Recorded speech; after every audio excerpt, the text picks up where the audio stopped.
Oladantef.com.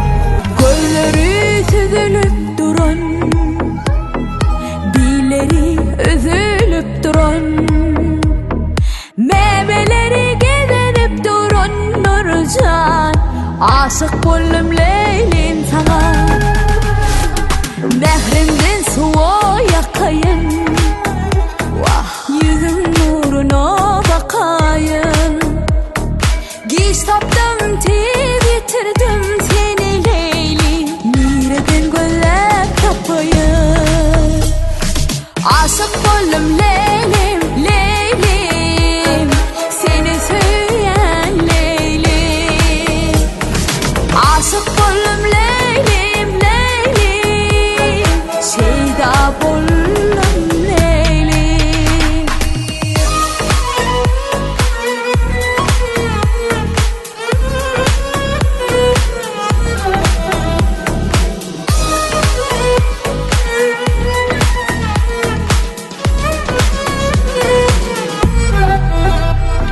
Ay çıktı zemin yaktılar, aşık maşuklığın bağıtına.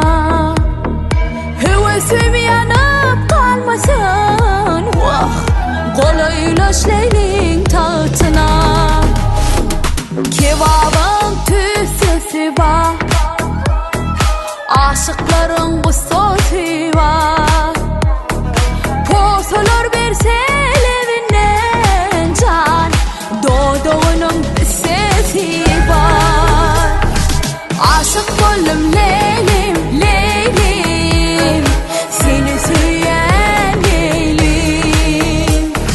Aşık boldum Leylim, Leylim, şeyda boldum Leylim.